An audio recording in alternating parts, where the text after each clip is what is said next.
ఓం శ్రీ సాయిరామ్. అహం సత్యబోధక ధారావాహిక దివ్యజ్ఞాన యజ్ఞము ఈ కార్యక్రమంలో భాగంగా ఈరోజు శ్రీరామరక్షా స్తోత్రము, శ్రీరామనామ సంకీర్తన మన ఆత్మీయ సోదరి జాహ్నవి గారి చేత మన ప్రసారం చేయబడుతుంది. మన అమ్మ జాహ్నవి గారు. సాయిరామ్. సాయిరామ్. శ్రీరామరక్షా స్తోత్రం.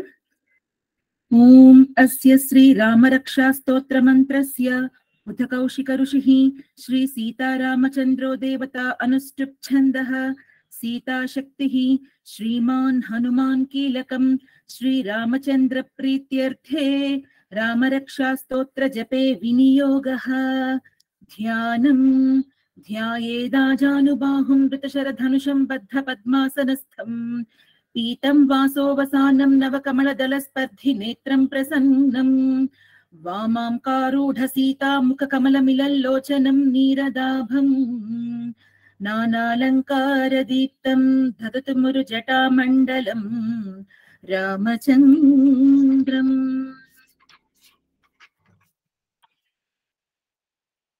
చరితం రఘునాథస్య శతకోటి ప్రవిస్తరం ఏకైకమక్షరం ప్రోక్తం మహాపాతకనాశనం ధ్యాత్వా నీలోత్పలశ్యామం రామం రాజీవలోచనం జానకీ లక్ష్మణోపేతం జటామకుటమండితం సాసితోన ధనుర్బాణపాణిం నక్తం చరాంతకం స్వలీలయా జగత్రాతుం ఆవిర్భూతమజం విభుం రామరక్షాం పఠేత్ ప్రాజ్ఞః పాపగ్నిం సర్వకామదాం శిరో మే రాఘవః పాతు ఫాలం దశరథాత్మజః కౌసల్యేయో దృశౌ పాతు విశ్వామిత్ర ప్రియం శృతి ఘ్రాణం పాతు మఖత్రాత ముఖం సౌమిత్రి వత్సలః జిహ్వాం విద్యానిధిః పాతు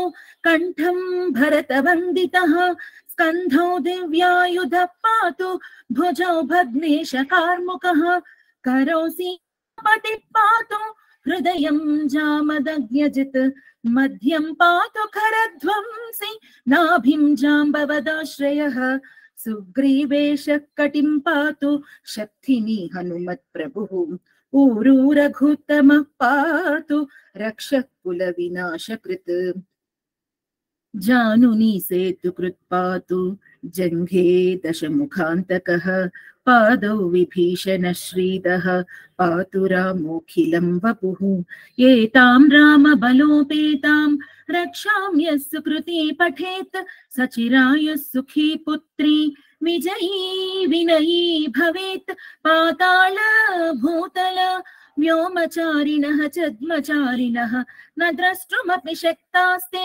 రక్షితం రామనామభిః రామేతి రామభద్రేతి రామచంద్రేతి వా స్మరన్ నరో న లిప్యతే పాపైః భుక్తిం ముక్తిం చ విందతి. జగజ్జేత్రైకమంత్రేణ రామనామ్నాభిరక్షితం యః కంఠే ధారయేత్ తస్య కరస్థాః సర్వసిద్ధయః వజ్రపంజరనామేదం యో రామకవచం స్మరేత్ అవ్యాహతాగ్నః సర్వత్ర లభతే జయమంగళం. ఆదిశ్రవాన్ యదా స్వప్నే రామ రక్షామి మాం హరః తథా లిఖితవాన్ ప్రాతః ప్రబుద్ధౌ బుధకౌశికః ఆరామః కల్పవృక్షాణాం విరామः సకలాపదాం అభిరామः త్రిలోకానాం రామः శ్రీమాన్ సనః ప్రభుః. తరుణౌ రూపసంపన్నౌ సుకుమారౌ మహాబలౌ పుండరీక విశాలాక్షౌ చీరకృష్ణ జినాంబరౌ ఫలమూలాసినౌ దాంతౌ తాపసౌ బ్రహ్మచారిణౌ పుత్రౌ దశరథస్యైతౌ భ్రాతరౌ రామలక్ష్మణౌ శరణ్యౌ సర్వసత్వానాం శ్రేష్టౌ సర్వధనుష్మతాం రక్షః కులనిహంతారౌ త్రాయేతాం నో రఘోత్తమౌ ఆత్తసజ్జ ధనుషా విషస్పృశా వక్షయా శురనిషంగ సంగినౌ दक्षिणाय मम राम लक्ष्मणावग्रतपदि सदैव गच्छताम् सन्नद्ध कवची खड्गी चापबाणधरो युव गच्छन् मनोरथान्नश्च रामः पातु स लक्ष्मणः रामो दाशरथिः शूरो लक्ष्मणानुचरो बली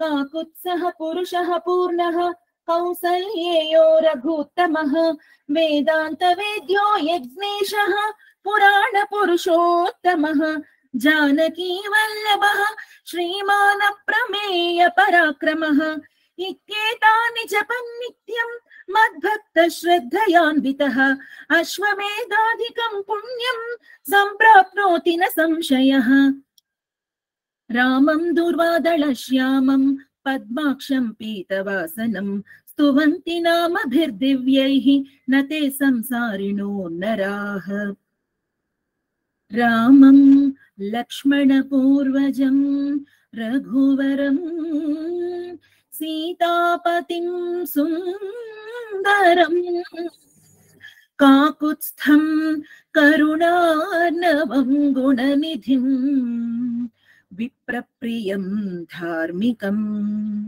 राजेन्द्रं सत्यसन्धं दशरथतनयं श्यामलं शान्तमूर्तिं वन्दे लोकाभिरामम् रघुकुलतिलकं राघवं रावणारि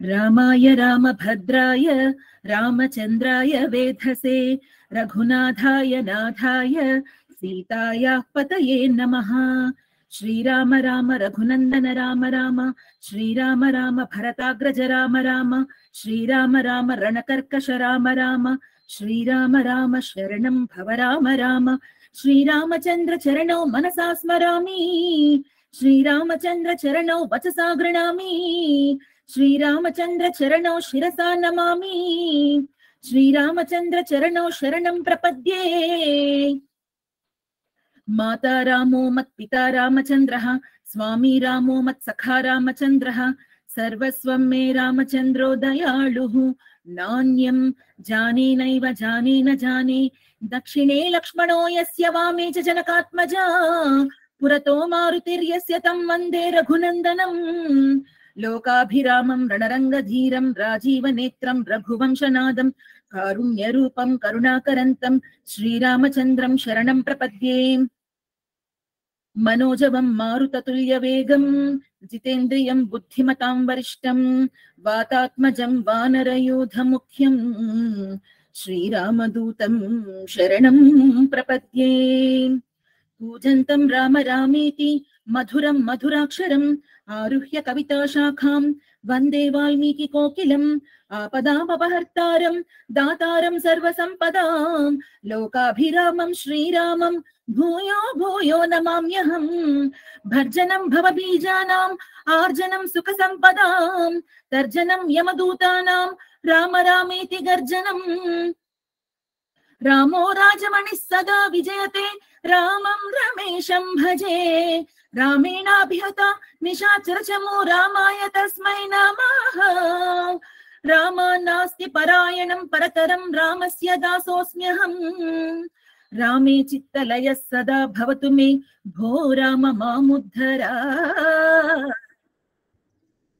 श्रीराम राम रामेति रमे रामे मनोरमे सहस्रनाम तत्तुल्यं रामनाम वरानने इति श्री बुद्धकौशिक मुनि विरचितं श्रीराम रक्षा स्तोत्रं संपूर्णम्।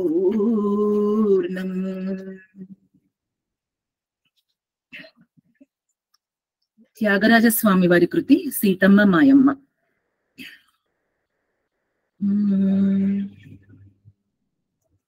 సీతమ్మ మాయమ్మ సీతమ్మ మాయమ్మ సీతమ్మ మాయమ్మ సీతమ్మ మాయమ్మ సీతం మాయమ్మ సీతం మాయమ్మ సీతం మాయమ్మ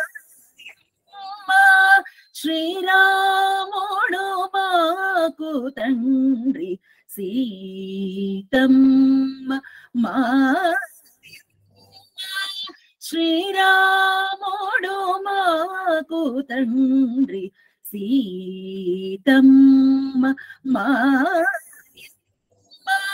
శ్రీరాముడు మాకు తండ్రి సీతం మా శ్రీరాముడు మాకు తండ్రి సీతం మాయమ్మ శ్రీరాముడు మా తండ్రి సీతం మాయమ్మ శ్రీరాముడు మా తండ్రి సీతం మాయమ్మ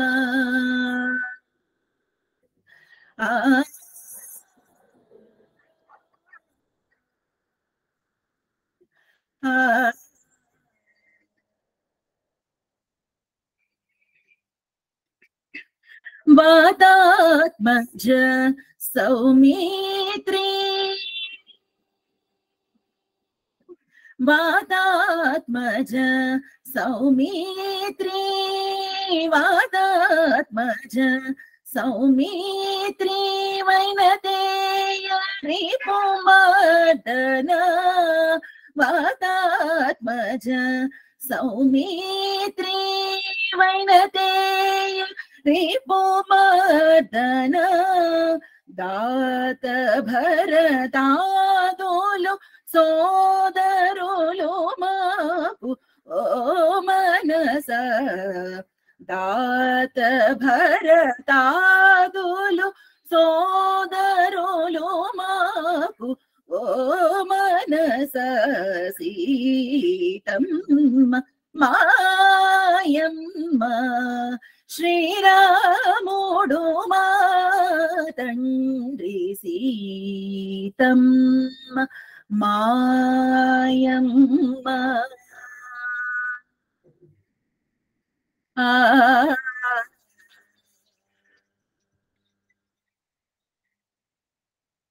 పరమేశ వశిష్ఠ పరాశర నారద శౌనకాశుక పరమేశ వశిష్ఠ పరాశర నారద శౌనకాశుక సురపతి గౌతమలంబోధర గుహ సనకాదులు సురపతి గౌతమలంబోధర గుహ సనకాదులు ధర నిజ భాగవతాగ్రే సరులవరో వారెల్లరో ధర నిజ భాగవతాగ్రే సరులవరో వారెల్లరో వర త్యాగరాజునికి పరమ బాంధవులు మనస వర త్యాగరాజునికి పరమ బాంధవులు మనస సీతం మాయమ్మ శ్రీరాముడు మా తండ్రి సీతం మాయమ్మ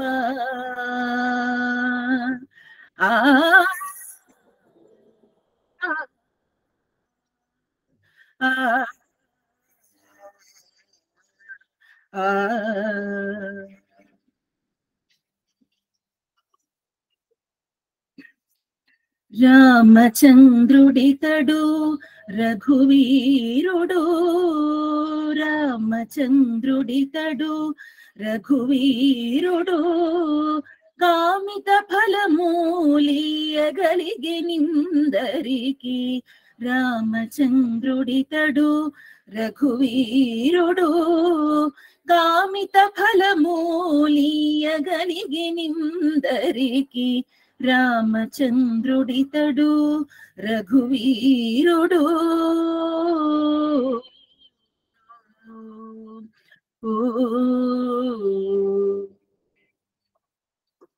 గౌతము భార్య పాలిటి కామధేనువితడు ఘాతల కౌశికు పాలి కల్ప వృక్షము గౌతము భార్య పాలిటి కామధేనువితడు ఘాతల కౌశికు పాలి కల్ప వృక్షము సీతాదేవి పాలిటి చింతామణితడు సీతాదేవి పాలిటి చింతామణితడు ఈతడు దాసుల పాలి ఇహ పరదైవము సీతాదేవి పాలిటి చింతామణితడు ఈతడు దాసుల పాలి ఇహ పరదైవము రామచంద్రుడితడు రఘువీరుడు కామిత ఫలమూలియగలిగెనిందరికి రామచంద్రుడితడు రఘువీరుడు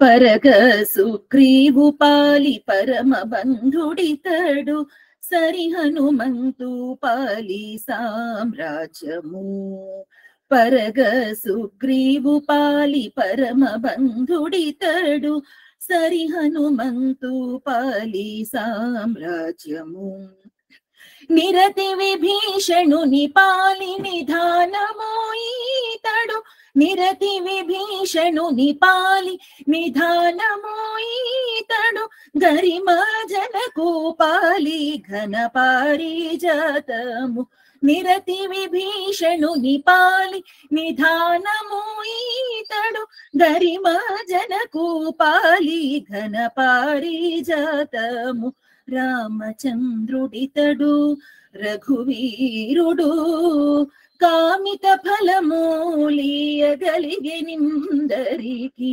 రామచంద్రుడితడు రఘువీరుడు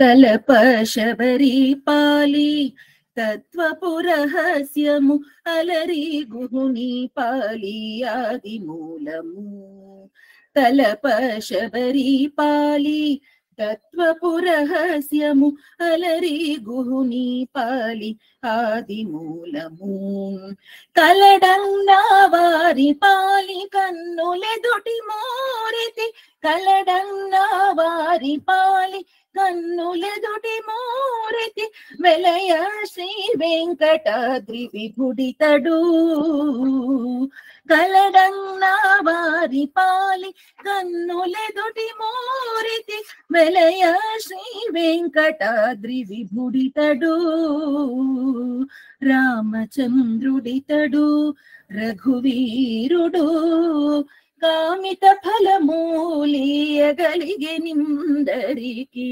రామచంద్రుడితడు రఘువీరుడు కామిత ఫలమూలియగలిగెనిందరికి రామచంద్రుడితడు రఘువీరుడు రామచంద్రుడితడు రఘువీరుడు రామచంద్రుడితడు రఘువీరుడు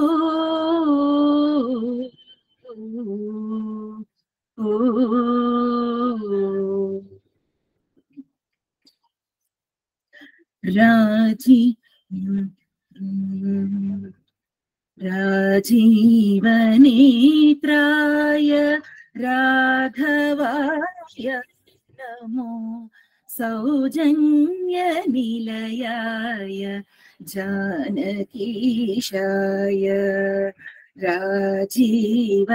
राजीवनेत्राय राघवाय नमो सौजन्यनिलयाय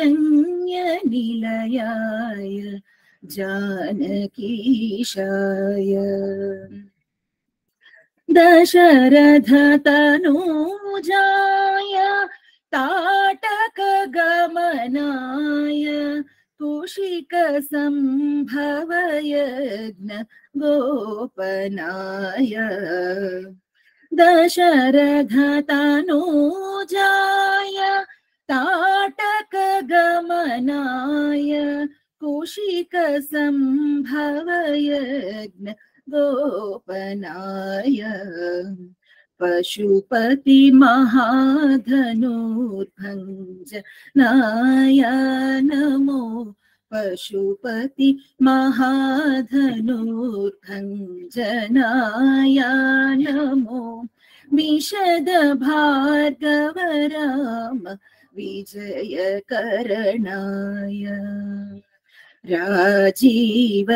राजीवनेत्राय राघवाय नमो सौजन्यनिलयाय जानकीशाय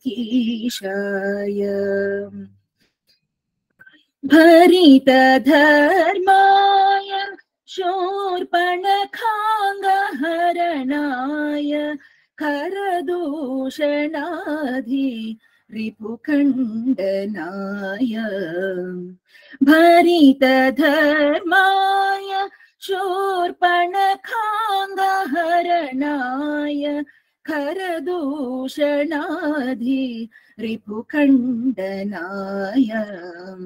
तरणिसम्भव सैन्य रक्षकाय नमो तरणि सम्भव सैन्य रक्षकाय नमो निरुपम महावारि निधिबन्धनाय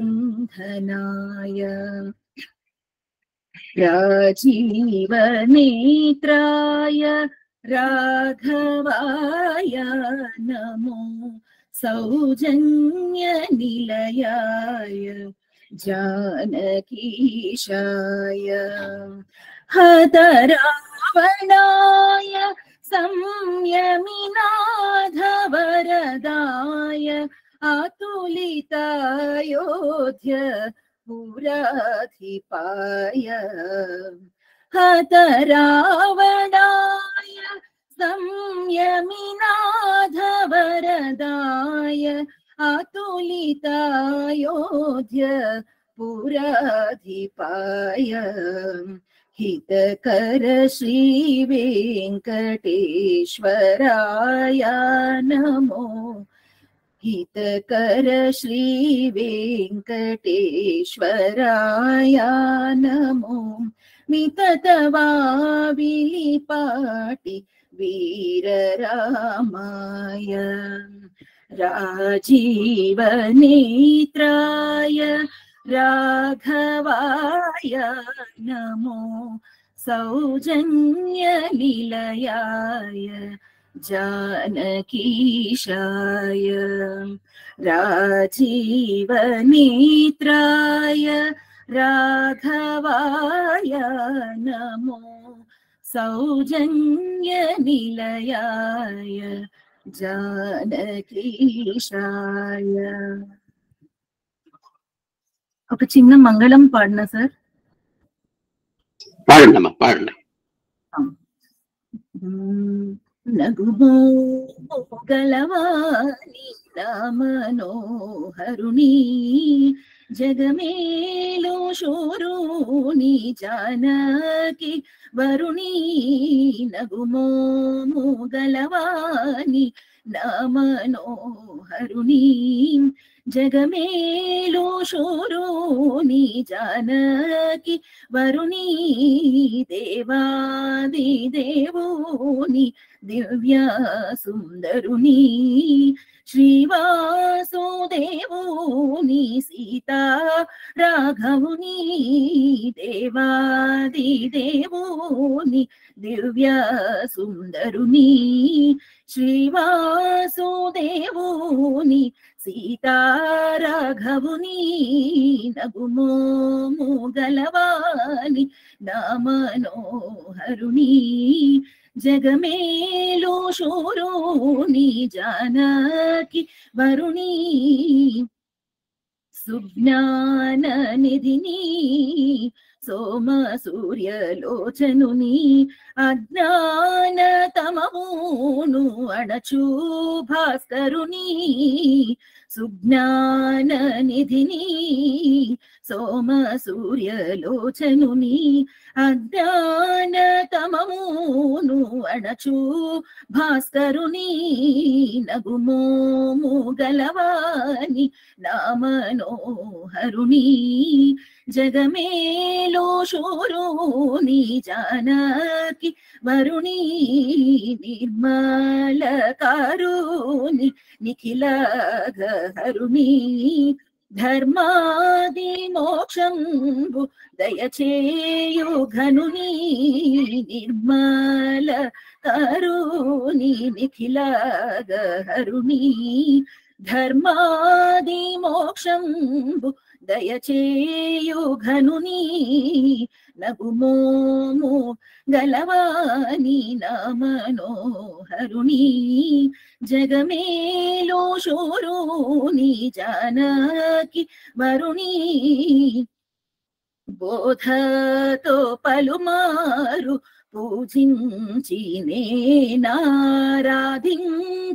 శ్రీ త్యాగరాజా సన్నుతుని బోధతో పలుమారు పూజించి నేనారాధింతు శ్రీ త్యాగరాజా సన్నుతుని నగుమోము గలవాని నామనోహరుని జగమేలు శూరుని జానకి వరుణీ నగుమోము గలవాని నామనోహరుని జగమేలు శూరుని జానకి వరుణీ నగుమోము గలవాని నామనోహరుని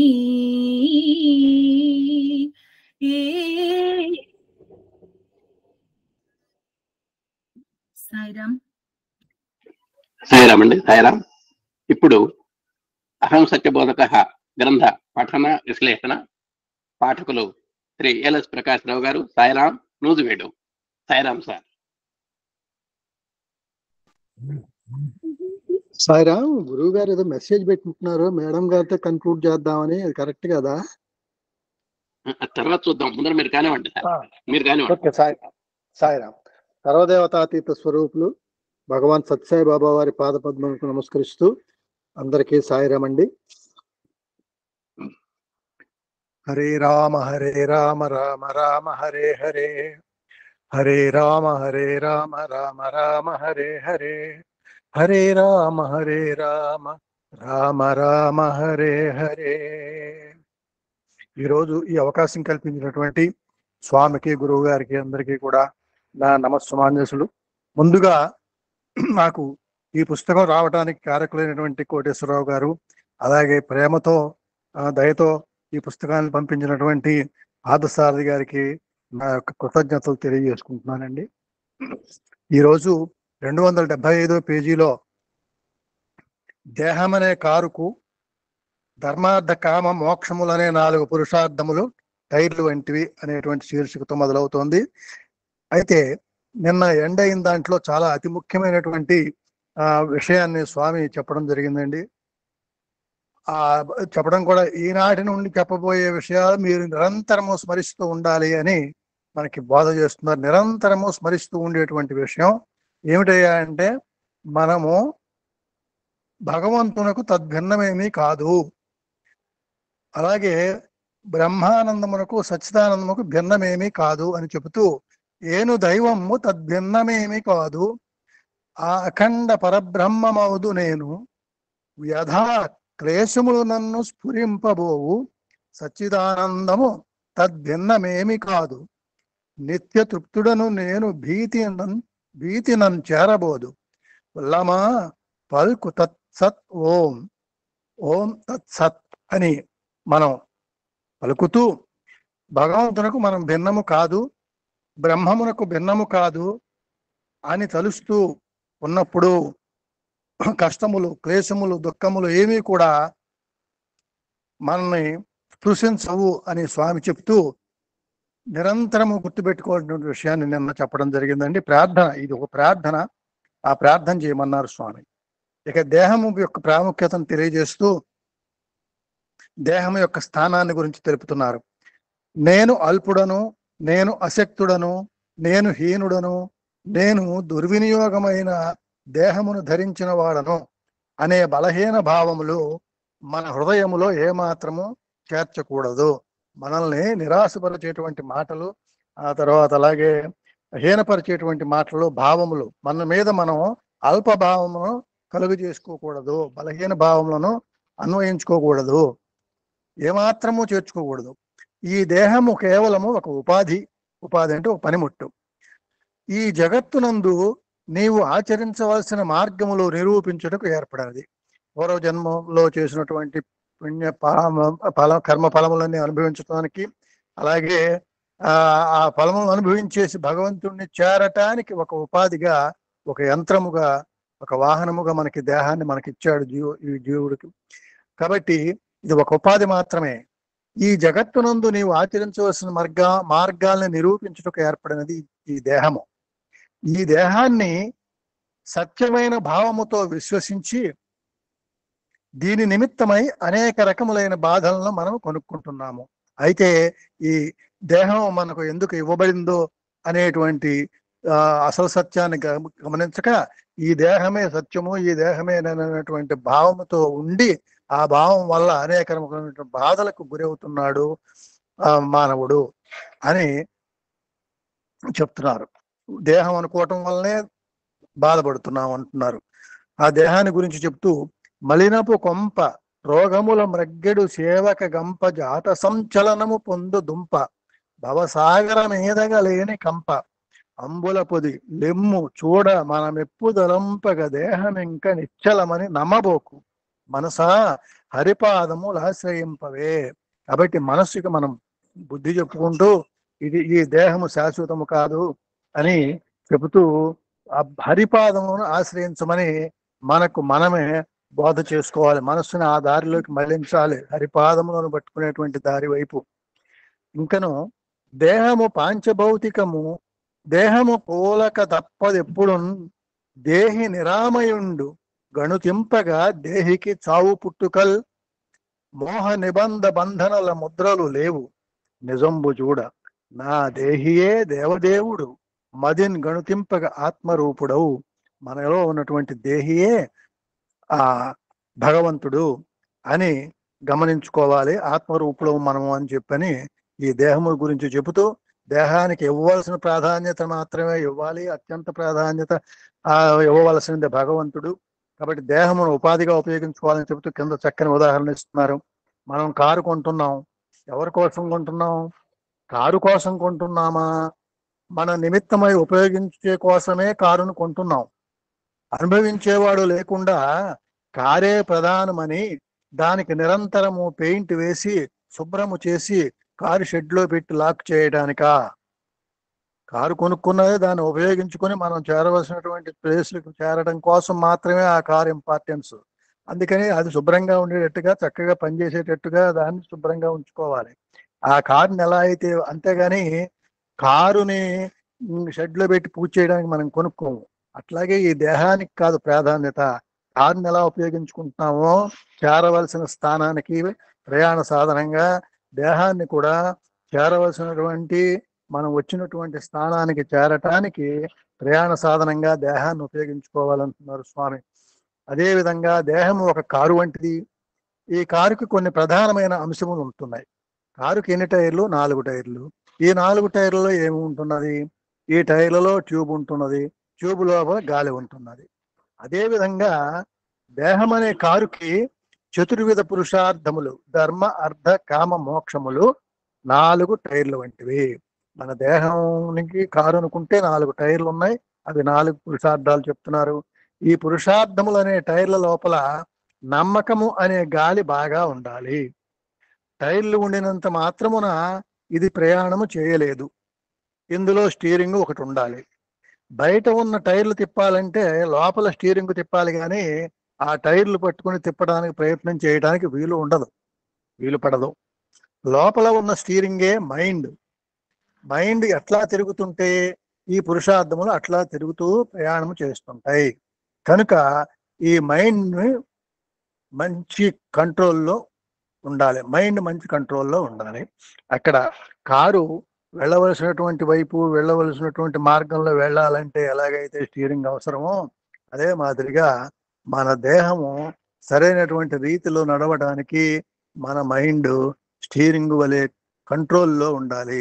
దేని కంట్రోల్లో? బుద్ధి కంట్రోల్లో ఉండాలి. ఇక బుద్ధి ఇంజిన్ స్పీడ్, అప్పుడే ఈ 4 టైర్లను ముందుకు తీసుకుని వెళుతుంది. కనుక బుద్ధి ఫలానా చోటుకు వెళ్ళాలని ప్రయత్నం చేసినప్పుడే ఈ దేహం అక్కడికి ప్రయాణమై వెడుతున్నది. మనం ఏ పని చేసినా ఆ చేయవలసినటువంటి పనిని బుద్ధి ప్రేరేపిస్తూ ఉంటుందన్నమాట. మంచినే ప్రేరేపిస్తూ ఉంటుంది. అయితే మనస్సు ప్రకారం వెళ్ళకూడదు, బుద్ధి ప్రకారం వెళ్ళాలి అని చెప్తారు. కనుక బుద్ధి గ్రాహ్యం అతీంద్రియం అని బుద్ధిమంతుడుగా అయ్యే విధానము నిరూపించింది వేదాంతము. అంటే ఇంద్రియములు చెప్పినటువంటి వైపు కాకుండా, ఇంద్రియములు నడిపించిన తీరులో కాకుండా, బుద్ధి నడిపించేటువంటి తీరులో మనం ఈ దేహాన్ని ఉపయోగించుకోవాలి. ఆనందము లేని జీవితము కేవలము ప్రాణము లేని జీవితమే. ఆనందానికి ప్రాముఖ్యత కిందటి భాగంలో కూడా ఆనందం గురించి చెప్పారండి. ఇప్పుడు కూడా మళ్ళీ అదే చెప్తున్నారు. ఈ దేహము ధర్మార్థ కామ మోక్షములను అనుభవించి ఆదర్శవంతమైన మార్గాన్ని ప్రజలకు అందించే నిమిత్తమై ఏర్పడినదే గాని తిండి నిమిత్తమై ఏర్పడినది కాదు. మనం సాధించవలసినటువంటి చతుర్విధ పురుషార్థాలు సాధించడం కోసమే దేహం తప్ప తిండి నిమిత్తం కాదు. అలాగే అన్ని కార్యాల లక్ష్యము ఆనందమే. ఈ మనం చేసేటువంటి కార్యాలన్నీ కూడా ఆనందం కోసమే చేయాలి అనే దాన్ని మనం గుర్తించాలి. ఆనందము లేని జీవితము కేవలము ప్రాణము లేని జీవితమే. ఆనందమును సరిగా అర్థం చేసుకునేటువంటి ఆనందానికి కూడా మనకి నిర్వచనం చెప్పబడింది. అటువంటి ఆనందము లేని జీవితము దేహానందము పొందేటువంటి జీవితము ప్రాణము లేని జీవితం అవుతుంది. ఇట్టి ఆనందమును లక్ష్యమును ఉంచుకొని మన జీవిత నావ ప్రయాణము చేస్తూ రావాలి. కాబట్టి అసలైనటువంటి ఆనందమును మనం గుర్తించి శరీరంతో పొందే సంతోషాలు, ఆనందాలను ఆనందములను భ్రమించకుండా, సుఖములే ఆనందములను భ్రమించకుండా సరైనటువంటి ఆనందాన్ని పొందుతూ మనం ఈ జీవిత నావ ప్రయాణం చేస్తూ రావాలి. అయితే ఈ ఆనందం అంతా మనకు ఎక్కడి నుంచి వచ్చిందంటే బ్రహ్మానందము నుంచి వెలువడినదే. ఈ బ్రహ్మతత్వమును మనము గుర్తించుకోవడానికి తగిన సాధనలు చేయాలి. మన ఆనందము బ్రహ్మతత్వము, ఇది గుర్తించాలి. బ్రహ్మతత్వం అనేది గుర్తించడానికి సాధన కావాలి. ఏమి సాధన అంటే, ఏమి చేసినా, ఏది చూసినా, ఏది చెప్పినా ఇవన్నీ అంతర్భూతము నుండి ఆవిర్భవించినవే. మన యొక్క క్రియలన్నీ కూడా చూడటం, చేయటం, చెప్పటం, మాట్లాడటం అన్నీ కూడా అంతర్భూతము నుండి ఆవిర్భవించిన మనలో ఉన్నటువంటి ఆనందంతో, బ్రహ్మము అనేది ఆత్మరూపంలో ఉన్నది కనుక దాని నుంచి ఆవిర్భవించినవే. బ్రహ్మ సంకల్పం అనే సత్యాన్ని మనం విశ్వసించాలి. మన సంకల్పములు బ్రహ్మ సంకల్పములను గుర్తించాలి. ఎందుకనంటే అవి పవిత్రమైన సంకల్పములుగా వస్తాయి. ఇలాంటి ఆనందమును అనుభవించడానికి సాధనలు కూడా చేయాలి. ఈ స్థూల దేహముతో మనము ఎన్ని అనుభవించినప్పటికీ అన్నియు గమ్యమును చేర్చే మార్గములు కావు. స్థూల దేహంతో చేసేటువంటివి అంటే దేహానికి సంతోషాన్ని, ఆనందాన్ని కలిగించేటువంటివన్నీ కూడా అసలైన గమ్యమును చేర్చే మార్గాలు కావు. కాబట్టి దేహానికి సంబంధించిన ఆనందాన్ని నిజమైన ఆనందం అనుకోవద్దు అని చెప్తున్నారండి. సూక్ష్మ స్వరూపమైన ప్రాణ, మనో, విజ్ఞాన తత్వాలను ఈ స్థూల దేహములో ఇమర్చాలి. మన జీవిత తత్వమునే దైవత్వముగా మార్చుకోవాలి. ఇది అందుకోసం మార్గం ఏం చెప్తారంటే, మనకి ఈ స్థూలం కాకుండా సూక్ష్మమైనటువంటి ప్రాణ మనో విజ్ఞాన తత్వాల్ని మన దేహంలో ఇముడ్చుకొని దైవతత్వమును మనం అలవర్చుకోవాలి. జీవిత తత్వమునే దైవతత్వముగా మార్చుకోవాలి. దైవముతో వ్యాపారము చేయటం అపమార్గము, దైవ ప్రీత్యర్థంగా కర్మలు అర్పించటం సన్మార్గం. అపమార్గము సన్మార్గము. దైవము నుండి మనము ఆనందమును అందుకోవాలనే వ్యాపారములో ప్రవేశించరాదు. ఇచ్చేవాడు తాను, పుచ్చుకునేవాడు నేను అనే భిన్న భావములో ఉండరాదు. మనము ప్రార్థనల చేత దైవాన్ని ప్రసన్నము గావించుకొని తద్వారా మన అభీష్టములు తీర్చుకుందామనే సంకల్పము అపమార్గమే. భగవంతుడిని వ్యాపార వస్తువుగా చూడకూడదు. ఇవ్వటము పుచ్చుకోవడం, భగవంతుడు ఇచ్చేవాడు, మనం పుచ్చుకునేవాళ్ళం. కానీ మనకు భగవంతుని యొక్క అనుగ్రహం కావాలి. అయితే మధ్యలో ఏం పెడుతున్నామంటే, స్వామికి అది సమర్పిస్తాం, ఇది సమర్పిస్తాం అనేటువంటి ఒక మాట వాడుతూ ఉంటాం, మొక్కులు మొక్కుతూ ఉంటాం. అలా కాదంటున్నారు. అలా అంటే అది వ్యాపారం అవుతుంటున్నారు స్వామి. ప్రార్థనల చేత ప్రసన్నం గావించుకోవాలి తప్ప భగవంతునికి అది ఇస్తాం, ఇది ఇస్తాం అని ఆయన సొమ్ము ఆయనకే మనం ఇవ్వటానికి కానీ ఎటువంటి ఆలోచన ఉండాలి. అంతా ఆయనదే, అది మనం ఇస్తున్నామని కాదు. మన హృదయాన్ని ఇవ్వటానికి మనం సిద్ధపడాలి, ప్రార్థన చేయాలి. ప్రార్థన ద్వారా మాత్రమే భగవంతుని మనం ప్రసన్నం చేసుకోవచ్చు. అలా కాకపోయినట్లయితే అవన్నీ కూడా అపమార్గం అవుతాయి. మనం ఏదన్నా ఇస్తాము అనేటువంటిది. నీ హృదయాన్ని కరిగించుకునే ప్రయత్నం చేయాలి, కానీ భగవంతునితో ఫలితాన్ని పొందాలనే లక్ష్యాన్ని మాత్రమే విసర్జించాలి. హృదయాన్ని పవిత్రం చేసుకుంటే చాలు, భగవంతుడు మన హృదయంలో ప్రవేశిస్తాడు. అది లక్ష్యంగా పెట్టుకోవాలి. అంతేకాని భగవంతుడిని ఫలితాన్ని పొందటం కాదండి. హృదయాల్లోకి భగవంతుడు ప్రవేశించేటట్లుగా మన హృదయాన్ని పరిశుభ్రపరచుకోమంటారు స్వామి. భగవంతుడు నీ హృదయాన్నే చూస్తాడు, కానీ అర్పించే పదార్థములను చూడడు. ఈ విధమైన మనం ఇచ్చేటువంటి పదార్థాలు కాదు, మన హృదయాన్ని చూస్తానంటాడు స్వామి ఎల్లప్పుడూ కూడా. ఈ విధమైన భ్రాంతిలో మునిగి అనాది కాలము నుండి ఆస్తికులైన వారు అపమార్గాన్ని అవలంబిస్తున్నారు. ఇది మన భగవంతుడు ఇచ్చేవాడు, మనం పుచ్చుకునే వాళ్ళము కాబట్టి భగవంతుడికి మనం ఏదో మనం సమర్పించాలి, ఇటువంటిది అలా అనుకోవటం వల్ల అశాంతిని పొందుతున్నారు. దైవత్వమును సంపూర్ణ స్వరూపంగా నిరూపిస్తూ ఉండాలి. దైవత్వమును సంపూర్ణ స్వరూపంగా నిరూపిస్తూ ఉండాలి. అయితే ఈ దేహముతో అనుభవించే ఆనందములు, దేహము ఎంత అశాశ్వతమో అవి కూడా అంత శాశ్వతమే. అదే దేహముతో అనుభవించేటువంటి ఆనందాలన్నీ కూడా అశాశ్వతము. దేహం ఎలా అశాశ్వతమో అటు దానికి వచ్చేటువంటివి కూడా అశాశ్వతమే అని తెలుసుకోవాలి. ఈ తత్వం అనేటువంటి ధ్యాన నిష్టలో అనుభవించే ఆనందము దైవతత్వముతో కూడినది. అది దేహానందము కాదు, ఆత్మానందము కలగాలి. అదే ఆ ధ్యాన నిష్టలో అనుభవించేటువంటి ఆనందమే దైవత్వంతో కూడింది. కనుక దైవము ఎంత సత్యమో ఆనందము కూడా అంత సత్యము. ఎల్లప్పుడూ మనకి ఆనందం.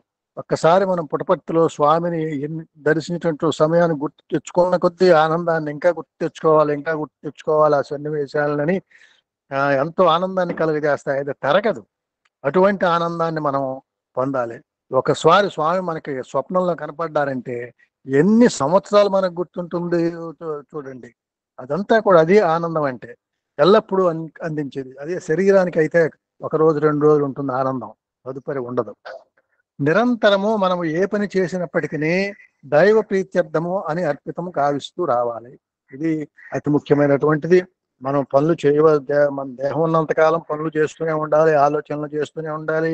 కాబట్టి ఏ ఆలోచన చేసినా, పని చేసినా ఆ పని దైవ ప్రీత్యర్థము అనేటువంటి పవిత్రమైనటువంటి ప్రేమపూరితమైనటువంటి కార్యముగా మనం ప్రతి పనిని ప్రేమను నింపుకొని ఆ పనిని కనుక చేసినట్లయితే అప్పుడు అది దైవం ప్రీత్యర్థం అవుతుంది, దైవమునకు అర్పితం అవుతుంది.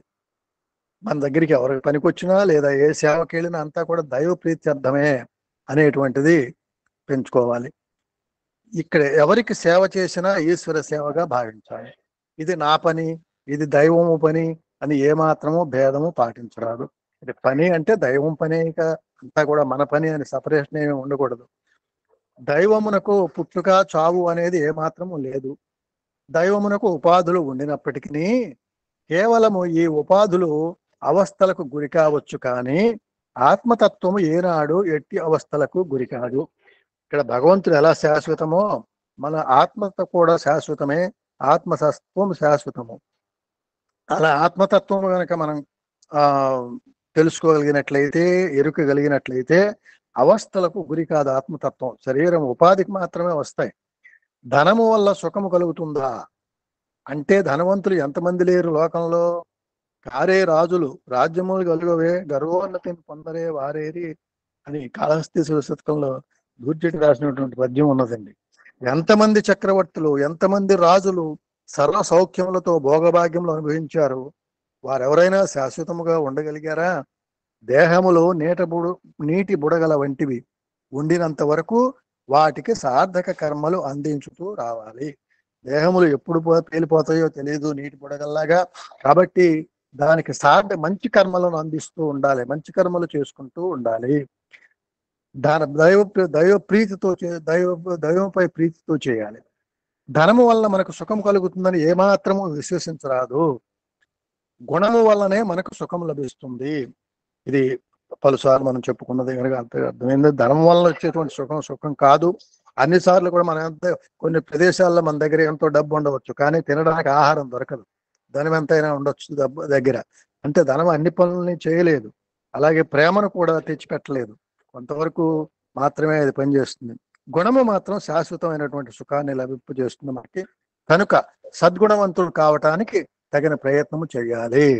సద్గుణవంతుడు అవ్వాలి అంటే సదాచార మార్గంలో మనము ప్రవేశించాలి, సద్భావములను పెంచుకోవాలి. ఈ భావములన్నింటికంటేనూ ప్రధానమైన భావము సేవాభావము. ఈ సద్భావాల్లో అతి ముఖ్యమైనటువంటిది సేవాభావము. సేవా కార్యక్రమాల్లో ప్రవేశించాలి. అందుకే స్వామి సత్య సేవా సమితులు అనేటువంటి దాన్ని మన యొక్క పురోభివృద్ధికి, మన యొక్క మోక్ష ప్రయాణమునకు ఈ సేవా సమితులు అనేవి మన కోసం ఏర్పాటు చేసినటువంటివి. ఎవరికి చేసినా ఇది ఈశ్వర సేవగా మనం భావిస్తూ ఉండాలి. మనం దీని ద్వారా మన యొక్క సంఘం ద్వారా సేవలు చేస్తూ ఉంటాం. అలాగే వ్యక్తిగతంగా కూడా చేస్తూ ఉండొచ్చు. అయితే ఎవరికి ఏది చేసినా కూడా ఈశ్వరార్పితమే. అందులో వారిలో ఉన్నటువంటి ఈశ్వరునికి మాత్రమే మనం దాన్ని చేస్తున్నాం అనేటువంటి భావన ఖచ్చితంగా ఉండాలి. నిజమైన అనాథుడు భగవంతుడే. అనేక మందిని దీనులుగా భావిస్తున్నాం, దిక్కులేని వారిగా భావిస్తున్నాం, అనాథలుగా విశ్వసిస్తున్నాం. నిజం చెప్పాలంటే అనాథలు ఈ జగత్తులో ఎవరూ లేరు అంటారు స్వామి. ఈ సత్యాన్ని మీరు అంతరంగంలో విచారించి గుర్తించాలి. ఎలాగంటే అనాథ అంటే ఏమిటి అర్థము? అర్థం చేసుకోకుండా అనాథ అని లౌకిక సంబంధమైన అవస్థలకు గురైన వ్యక్తులను మనం అనాథలుగా భావిస్తున్నాము. వీరికి ఎవరు లేరు, ఇల్లు లేదు, వాకిలి లేదు, వీళ్ళని చూసే వాళ్ళు ఎవరూ లేరు, వీళ్ళు తిండికి బాధపడుతున్నారు, నివాసానికి బాధపడుతున్నారు, దుస్తులకు బాధపడుతున్నారు. ఇలాంటి వారిని చూసి లోకం మనమంతా కూడాను అనాథ అనేటువంటి పదాన్ని వాడతాం. అది లోక రీతి. తిండిలో వారు అనాథలు అంటున్నాం, తిండిలో.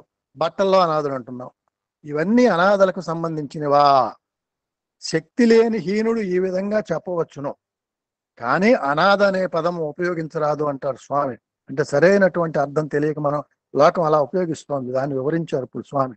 అనాథ ఎవరంటే ఒక్క భగవంతుడే అనాథుడు. అందరికీ నాథుడు ఉన్నాడు. మనకు ఏదైనా కష్టం వస్తే నాథుడు స్వామితో చెప్పుకుంటున్నాం. నాథులకు నాథుడు అనాథనాథ. కానీ భగవంతుడికి నాథుడు లేడు కనుక అతనే అనాథుడు. అంటే అక్కడ భగవంతునికి ఏదో కష్టాలు వస్తాయి ఎవరికో చెప్పుకోవాలని కాదు. ఈ supreme, there is no other supreme. భగవంతుడికి సుప్రీం లేడిక, అందరినీ రక్షించాడు ఆయనే. కాబట్టి నాథుడు లేనివాడు భగవంతుడు, ఆ పైన ఎవరూ లేరు. నాథుడు అనగా మాస్టరు. ఎవరూ లేని వారికి దేవుడు ఉండవచ్చు. మనకి ఏ కష్టం వచ్చినా దేవుని ప్రార్థిస్తాం. దేవునికి మరొక మాస్టర్ లేడిగా. భగవంతునికి ఉపయోగపెట్టవలసిన అనాథ అనే పదం, అది అనాథ అనే పదం భగవంతునికి సంబంధించినటువంటి, భగవంతునికి సంబంధించినటువంటి పదం అది. ఎందుకంటే ఆ సుప్రీం ఎవరో లేరు అనేటువంటిది. ఈనాడు మనం తిండి గుడ్డలకు లేని వ్యక్తికి ఉపయోగపెడుతున్నాము. కాబట్టి అనాథ అనేటువంటి పదాన్ని సరిగా అర్థం చేసుకోమని ఆ చెప్తున్నారు స్వామి. సాయిరామండి తర్వాత పెద్దదిగా ఉందండి, కొద్దిగా టైం పడుతుందేమో, ఆపేద్దాం అంటారు ఇక్కడికి. కొంచెం కానీ ఉంటుంది సార్, ఇంకొక 5 నిమిషాలు చదవండి. అట్లాగే వ్యావహారిక పారమార్థిక విషయములు రెండు వేరు వేరు కాదు. అది అవి మనం చాలా పనులు చేస్తూ ఉంటాం, చాలా విషయాలు మనం గమనిస్తూ ఉంటాం. ఈ రెండు ఒకటి వ్యవహారికమని, రెండోది పరమార్థికం అనే ఈ రెండు వేరు కాదు, ఒకటే అని చెప్తున్నారు. అయితే దీని యందు కూడా ఒక అంతరార్థం ఉంది, లేకపోలేదు. అతను కూడాను భగవంతుడే అనే సత్యాన్ని ఇది నిరూపిస్తున్నది. మన భారతదేశమునందు అనేక పదములు అర్థము తెలియక ఉపయోగపెట్టి ఈ లౌకిక జీవితంలో వాటిని పెడమార్గము పట్టిస్తున్నాము. అర్థము తెలియని మాటలు ఉపయోగించి దాన్ని వేరే అర్థం వచ్చేటట్లుగా మాట్లాడుకుంటున్నాం లోకంలో. వ్యావహారిక జీవితము వేరు, పారమార్థిక జీవితం వేరు అని మనం విభజిస్తున్నాం. కొన్ని పనులు జీవితం మన కోసమని, కొన్ని పనులు భగవంతుని కోసం చేసేటువంటి కార్యక్రమాలని ఇలా విడగొట్టుకుంటున్నాం. ఈ వ్యావహారిక పారమార్థిక విషయములు రెండూ కానేరవు. అక్కడ పైన కూడా మనకు చెప్పినట్లుగానే భగవంతుని పని మన పని అని విడగొట్టుకున్నట్లుగానే వ్యావహారిక పారమార్థిక విషయాలను కూడా విడగొట్టుకుంటున్నాం. అలా చేయకూడదు అంటున్నారు స్వామి. ఈ రెండు వేరు కావు, రెండు ఒకటే. దేహమందు జీవుడుండు, హృదయమందు దేవుడుండు, రెండు కూడి ఆటలాడి ఒకరినొకరు వీడుచుండు. బొమ్మలాటలాడించే సూత్రధారి ఒకడు గలడు, ఒకటిలోనే రెండు నుండు, రెండు చేరి ఒకటి ఎగును. గింజలు, ఒక గింజను మనం తీసుకున్నట్లయితే గింజలో రెండు పప్పు బద్దలు ఉంటాయి. ఈ రెండు బద్దల్ని మనం విభజించినప్పుడు రెండుగా కనిపిస్తాయి, కానీ ఈ రెండు చేరి ఒక్కటే విత్తనము అంటాం తప్ప దాన్ని ఏకవచనంతో విత్తనమే అంటాం. అందులో ఉన్నటువంటి రెండు బద్దల్ని విడిగా చెప్పం. ఒకటే. జడము చైతన్యము రెండు తత్వములు కూడా ఏకస్వరూపాన్ని ధరించినటువంటివే. జడమైన దేహము, చైతన్యమైనటువంటి ఆత్మ రెండు దేహంలోనే ఉన్నాయి, రెండు కలిసే ఉన్నాయి, ఏకత్వమే. కనుక వ్యావహారికము పారమార్థికము రెండు రెండు కాదు, రెండు బద్దల గింజ వంటిది. ఈ విధంగా భావించి నిత్య జీవితములో మనము ఆచరణబద్ధమైన మార్గమును అనుభవించినప్పుడే నిజమైన బ్రహ్మానందం మనకు లభిస్తుంది. అంటే మన విషయం, మనం గడిపేటువంటి చేసేటువంటి విషయాలన్నీ కూడా విడగొట్టకూడదు. అక్కడ ఒక విత్తనం ఎలా ఉంటుందో అలాగే రెండు కూడా ఒకటే, వేరు లేదు. ప్రేమస్వరూపులారా, మీరు అందరూ శక్త్యానుసారంగా సమాజ సేవ చేసి ప్రజలకు తోడు నీడగా ఉంటుండి వారి కష్టములు, వారి దుఃఖములు, వారి విచారములలో సాధ్యమైనంత వరకు మీరు వారిని ఆదుకోవటానికి తగిన కృషి చేయాలి. ఎక్కడ కష్టాలు ఉంటాయో అక్కడ నేను ఉంటాను అన్నారు భగవంతుడు స్వామి. ఎక్కడ కష్టాలు ఉంటాయో అక్కడ తాను ఉంటాను అన్నాడు. అందుకని ఎవరైనా దుఃఖములో ఉన్నప్పుడు, విచారములో ఉన్నప్పుడు వారికి మనకు సాధ్యమైనంత రీతిలో వారిని మనం ఆదుకోవడానికి తగిన కృషి చేయాలి. దీనిని మనకు భగవంతునికి దగ్గర అవుతాం, ఎందుకని అక్కడ ఉన్నానని చెప్తున్నాడు స్వామి. దీని నిమిత్తమై సత్యసాయి సేవా సంస్థలని నిర్ణయించడం జరిగింది. ఈ సేవ కోసమే, సేవతో తరించడానికే, ఈ సేవ ద్వారా మనకున్నటువంటి అషడ్ వర్గాలను పోగొట్టుకోవడానికే ఈ సంస్థల్లో మనం చేరటం కూడాను. ఈ సేవా సంస్థలు స్థాపించడంలో ఉద్దేశం ఏమిటి? పల్లెలకు పోవటం, అననుకూలమైన వారికి సాధ్యమైనంత వరకు వారి బాధలు తీర్చి వారికి తగిన సంతృప్తి కలిగించడానికి ప్రయత్నించాలి. పల్లె సేవలకు, గ్రామ సేవలకు స్వామి ఎంతో ప్రాధాన్యతనిచ్చి ఆ సేవ ద్వారా మనం తరించడానికి గొప్ప మార్గాన్ని ఈ గ్రామ సేవలు అనే దాన్ని ప్రవేశపెట్టి చేయించడం కూడా జరిగింది. ఈ ఎవరైతే ఎవరిపైతే పరిస్థితులు అననుకూలంగా ఉంటాయో వారికి సాధ్యమైనంత వరకు వారి బాధలు తీర్చి తగిన సంతృప్తిని కలిగించడానికి మనం ప్రయత్నం చేయాలి. సాయిరామ్, ఇక్కడికి ఈ అవకాశం ఇచ్చినటువంటి స్వామికి అందరికీ కూడా ప్రత్యేకమైనటువంటి ధన్యవాదాలండి. మరీ పుస్తకాన్ని పంపించినటువంటి పార్థసారథి గారికి నా కృతజ్ఞతలు మరొక తెలియజేసుకుంటున్నానండి. సాయిరామ్, సాయిరామ్ సార్.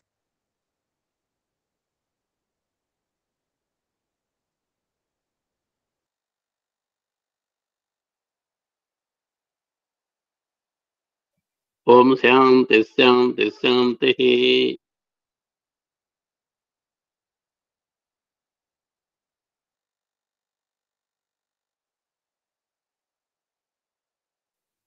అమ్మ రికార్డింగ్ ఆపేద్దాం అమ్మ.